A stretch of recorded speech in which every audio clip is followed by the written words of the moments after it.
राजस्थान में बढ़ते साइबर अपराधों पर रोक लगाने के लिए पुलिस ने ऑपरेशन साइबर शील्ड की शुरुआत की है।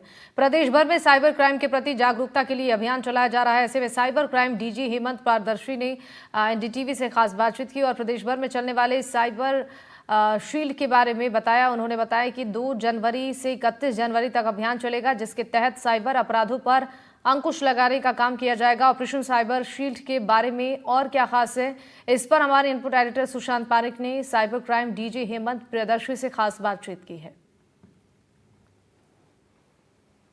बढ़ते साइबर अपराध राजस्थान पुलिस के लिए एक नई चुनौती है और इस बार यही वजह है कि राजस्थान पुलिस ने एक अभियान शुरू किया है जिसे साइबर शील्ड नाम दिया है। और इस अभियान में क्या रहेगा, क्या खास बातें रहेंगी, किस तरीके से पुलिस काम करेगी, इस पर बातचीत करने के लिए हमारे साथ cyber DG Hemant Priyadarshi sir हैं। सर, पहले तो ये कि राजस्थान में पिछले कुछ सालों में बहुत तेजी से साइबर क्राइम बढ़ा है। हालांकि पुलिस काम कर रही है, लेकिन उसके बावजूद कई ऐसे हॉटस्पॉट हैं जहां अभी बहुत ज़्यादा फोकस की आवश्यकता है। किस तरीके से अभियान चलेगा और क्या प्राथमिकताएं आपकी इस अभियान में रहने वाली हैं? देखिए, अगर आप ट्रेंड देखें तो साइबर अपराध जब शुरू हुए तो जामताड़ा से शुरू हुए और ट्रेंड अब तक यही देखने को रहा है कि ये अपना ठिकाना, अपना अड्डा वही बनाते हैं जहां 2 या 3 राज्यों की सीमाएं मिलती हैं, जिससे इनको कार्रवाई करने में सहूलियत होती है, क्योंकि 2 एजेंसियों के बीच में त्वरित कार्रवाई समन्वय के आधार पर कम हो पाती थी। हालांकि अब उसमें काफ़ी सुधार हुआ है। तो हमने जो पैटर्न है, जो डेटा है हॉटस्पॉट्स का, कहाँ से कितनी कंप्लेंट्स आती हैं, उसका एनालिसिस करने के बाद हमने उन जिलों के अधिकारियों को बुला करके पुलिस मुख्यालय पे हमने डिटेल उनको ब्रीफिंग दी है। कैसे कार्रवाई करनी, इस बारे में उनको निर्देश दिए गए हैं। और गत सप्ताह हमने इसी विषय पर माननीय महानिदेशक महोदय ने और हमने एक वीडियो कॉन्फ्रेंसिंग करी थी, जिसमें एसपीज़ को और सारे रेंज आईजीज़ को इस बारे में इंस्ट्रक्शंस दिए गए और लिखित इंस्ट्रक्शन भी कैसे करना है बताया गया है।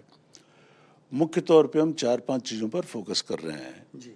एक तो जो साइबर ठगी के जो हॉटस्पॉट्स जिनके भी जिलों में आइडेंटिफाई हो रहे हैं, वो जैसे ही जानकारी मिलती है उसकी पहचान करके त्वरित तौर पे वहाँ कार्रवाई करके अगर मुकदमा दर्ज कराना है तो मुकदमा दर्ज कराएं, दबिश देनी है दबिश दें, और आवश्यक हो तो जो संदिग्ध सिम है या IMEI नंबर है, जो इक्विपमेंट है, उसको DOT से संपर्क करके उसको ब्लॉक कराएं। दूसरा, जो कंप्लेंट्स हमारे पास 1930 से या साइबर क्राइम पोर्टल से दर्ज होके आ रही हैं, उस पर त्वरित कार्रवाई करें, सत्यापन करके प्राथमिक जांच करनी है प्राथमिक जांच करें, FIR दर्ज करनी है FIR दर्ज करके कानून सम्मत कार्रवाई करें।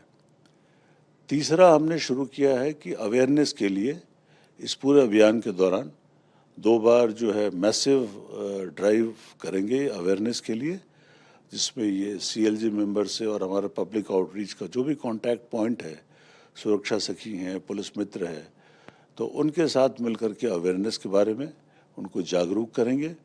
क्योंकि आप सहमत होंगे इस बात से कि इस लड़ाई में अवेयरनेस ही हमारा सबसे बड़ा हथियार है। जहाँ भी लोग अवेयर रहे हैं पिछले कुछ समय में, उन्होंने डिजिटल अरेस्ट जैसे संगीन तरीका वारदात को उन्होंने निष्फल करने में सफलता पाई है। अवेयरनेस पे फोकस कर रहे हैं। फिर जितने मिसिंग मोबाइल फ़ोन्स हैं, उनको ट्रेस करके उसके बारे में जांच करके अगर संदिग्ध है तो उसमें भी जांच करके कार्रवाई करें। सर, डिजिटल अरेस्ट एक नई चुनौती है लोगों के सामने, क्योंकि जिस तरह से वो लोगों को फ़ोन करते हैं पुलिस ऑफिसर बनकर या तमाम कुछ अच्छे जो नाम हैं उनके साथ, तो लोगों के लिए बड़ा मुश्किल हो जाता है खुद को बचाना। उस दिशा में भी आप कुछ कोशिश कर रहे हैं? डिजिटल अरेस्ट के बारे में हमारा सबसे बड़ा हथियार अवेयरनेस है और हम भी प्रयास करते रहे हैं प्रिंट मीडिया के माध्यम से, और सोशल मीडिया पे हमने कुछ वीडियोस डाले थे।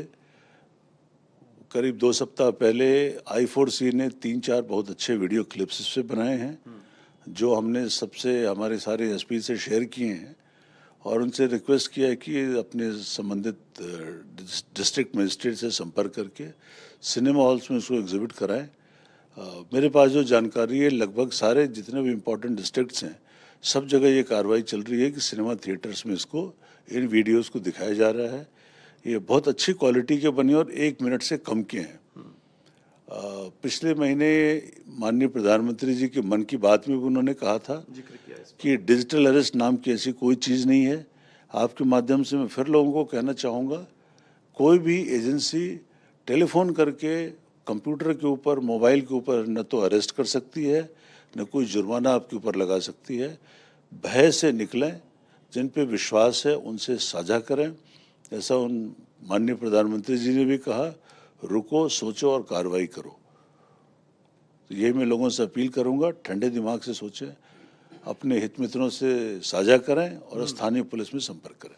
बिल्कुल पैनिक क्रिएट नहीं हो, ये भी आपकी कोशिश है। एक सर, आपको नहीं लगता कि पुलिसिंग बेहतर हो रही है राजस्थान की, लगातार संसाधन अपग्रेड हो रहे हैं, लेकिन थाना स्तर पर, चौकियों के लेवल पर अभी भी साइबर क्राइम के लिहाज से पुलिस सिस्टम को और बेहतर किए जाने की आवश्यकता है?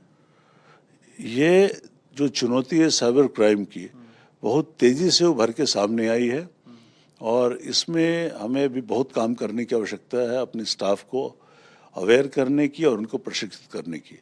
तो जो हमारे साइबर क्राइम पुलिस स्टेशन के जो इन्वेस्टिगेटिंग ऑफिसर्स हैं, हम उनकी स्पेशलाइज्ड ट्रेनिंग के, चाहे आरपीए हो, चाहे दूसरे ट्रेनिंग संस्थान हो राजस्थान के बाहर, हम निरंतर उनको ट्रेन कराएंगे, करा रहे हैं। नियमित साइबर पेट्रोलिंग की भी आवश्यकता है, क्योंकि ये सारे जिस तरह की शिकार तलाश करते हैं सर, ये तो फेसबुक से, व्हाट्सएप से या फिर ये इसी तरह के मीडियम इनके रहते हैं।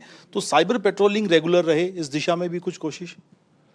इसमें देखिए, हमने लोगों से एडवाइजरी के तौर पे हमने लोगों से गुजारिश की थी कि अगर आपके साथ प्रयास भी होता है साइबर ठगी का, तो उसकी रिपोर्ट भी आप जो है संचार साथी पे एक चक्षु पोर्टल है, उस पर आप उसकी रिपोर्ट करें। इंतजार नहीं करें कि आपके साथ पूरी ठगी हो फिर आप कार्रवाई करें।